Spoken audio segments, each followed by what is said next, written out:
Bob, então vamos recapitular, contar como os fatos foram acontecendo. O episódio da emboscada aconteceu no dia 27 de outubro, quando 2 ônibus de uma torcida organizada do Cruzeiro retornavam para Belo Horizonte. Essa emboscada foi realizada na Fernão Dias, na cidade de Mariporã.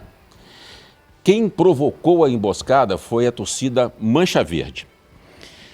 Nessa situação, 14 torcedores do Cruzeiro ficaram feridos, alguns gravemente, 4 gravemente e 1 veio a óbito. Um detalhe, Guilherme, não é a torcida Mancha Verde, porque a torcida Mancha Verde ela foi extinguida, foi extirpada e só mudou o CPF. Agora é a torcida Mancha Alviverde, que é a mesma Mancha Verde. Sabe o que é isso? Você está com uma parede cheia de infiltração completamente mofada.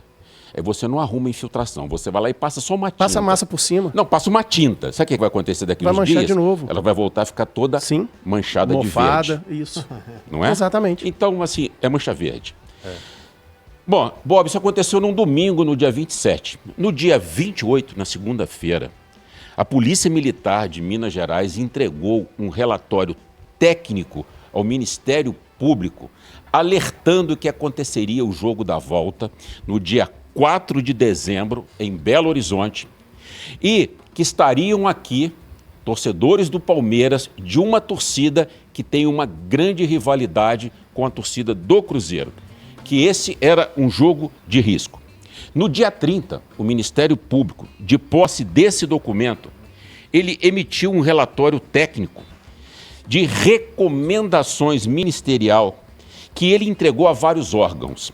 A Polícia Militar, o Ministério Público deu um prazo de 10 dias para que ela se posicionasse sobre a possibilidade, o que a Polícia Militar achava de torcida única no dia 4 de dezembro. Esse fato aconteceu, nós estamos falando do dia 30 de outubro. Bom, no dia 18 de novembro, eu até agora não entendi. Vice-governador Matheus Simões, o senhor me desculpe se eu estou sendo extremamente ignorante, mas eu não entendi essa entrevista coletiva do senhor. Veio a público e disse que o governo de Minas estava se mobilizando para que a gente tivesse torcida única. Bob, o que essa coletiva do vice-governador Matheus Simões provocou? No dia seguinte, o Palmeiras soltou uma nota dizendo: olha, se a Polícia Militar de Minas Gerais não tem condições, não está se sentindo capacitada para realizar uma partida com 2 torcidas, que a CBF marque esse jogo para um outro estado, porque em Minas Gerais a Polícia Militar está dizendo que não consegue. A CBF pega essa nota do Palmeiras e, por enquanto, gente, nós estamos falando em nota, nós não estamos falando em bastidores. Porque bastidor é uma outra coisa, completamente diferente. O que rola nos escritórios, nos encontros, nos cafés, nos almoços, é uma outra história que o torcedor não tem a menor noção do que acontece fora das 4 linhas de um jogo de futebol. Bom, a CBF pega a nota do Palmeiras e fala: olha, o campeonato precisa ter isonomia. O Cruzeiro, quando jogou lá no campo do Palmeiras, a torcida do Cruzeiro teve direito a 10%. Chegou a hora do Cruzeiro também ceder 10% para a torcida do Palmeiras. Se o Cruzeiro não consegue fazer isso, então não pode ter jogo. Foi isso que a CBF fez no domingo. Mas por que a CBF esperou tanto tempo?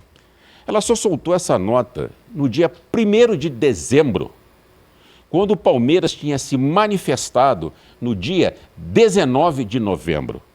Bom, assim que no último domingo, à tarde, a CBF solta a nota dizendo que vai ser um jogo com portões fechados, o Palmeiras já tinha uma nota pronta.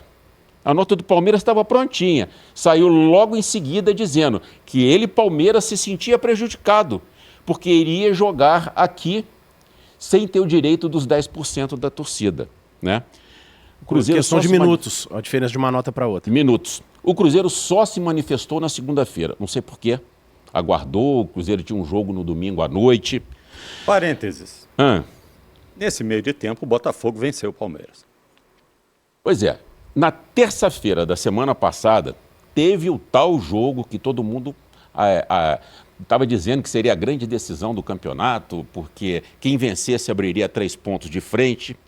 E o Botafogo vinha num momento de muita oscilação, né? Tinha acabado de empatar em casa, por exemplo, contra o Cuiabá. Se marca o jogo para São Paulo, que eu também não entendi, porque numa semana de final de Libertadores, a CBF escolheu essa data, mas tudo bem. O Botafogo foi lá e ganhou o jogo, ô Bob. Ganhou o jogo, foi para Buenos Aires, ganha a Libertadores no sábado e no domingo a CBF solta a nota. Bom, por que a gente está falando do Botafogo? Porque amanhã esse jogo, Palmeiras e Cruzeiro, esse jogo, aliás, Cruzeiro e Palmeiras, pode decidir o Campeonato Brasileiro. Sabe por quê? Se o Palmeiras vence aqui e o Botafogo vai lá e perde para o Internacional, o Palmeiras assume a liderança no saldo de vitórias. Só depende dele. Não é? Na última rodada, o Palmeiras joga em casa. Então o Palmeiras passa a depender só dele. Sabe quem também depende desse jogo de amanhã? O Corinthians. O Corinthians está brigando direto com o Cruzeiro. O Corinthians tem todo interesse que o Cruzeiro não avance.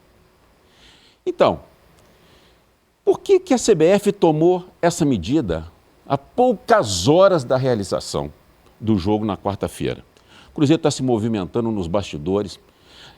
Claro que está se movimentando junto ao governo de Minas. Eu não tenho a menor dúvida que o governo de Minas também está se movimentando para que a gente possa ter amanhã a presença de torcedores. Gente, não faz nenhum sentido. Como o CJ falou aqui, aconteceu uma tragédia. Isso é tragédia. O que aconteceu na Fernão Dias, completamente longe de Belo Horizonte. Um torcedor do Cruzeiro morreu. E é o Cruzeiro que está sendo penalizado. Alguém aqui ouviu falar que o Palmeiras ia jogar de portões fechados porque a Mancha Verde fez isso? Ninguém ouviu falar. Alguém viu o STJD encaminhar alguma discussão nesse sentido? Ninguém ouviu. Agora, por que o Cruzeiro é que tem que jogar de portão fechado? Bom, Bob, aí eu acho que o Ministério Público e a Polícia Militar, que até agora se recusam a se pronunciar, tá, Bob? E aí eu vou falar. E a Federação Mineira também.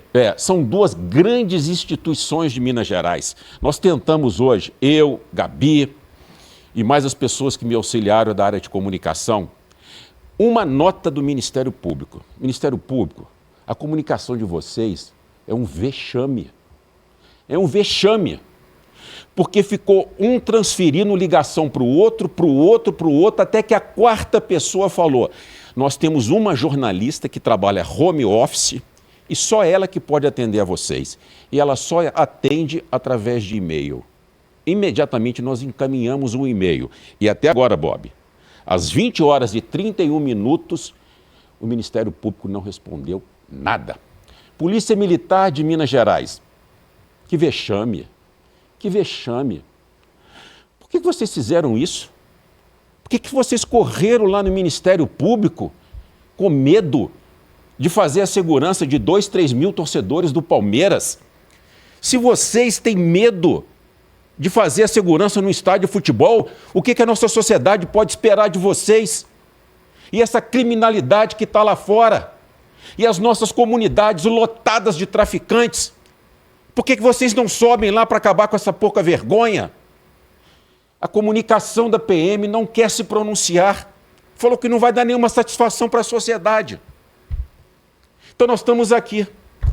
Um vice-governador que não sei por que deu uma coletiva, chamando uma atenção por um fato que poderia ser tratado de uma forma simples. Ô Bob, a gente fala muito do Eduardo Maluf. Sabe como é que isso aconteceria com o Eduardo Maluf? Ele teria pego um avião aqui, tinha descido lá no Rio de Janeiro, ia lá no STJD e falava: vocês estão ligados que no dia 4 de dezembro tem um jogo perigosíssimo lá em BH? Por que vocês aqui já não soltam uma nota? Mas não.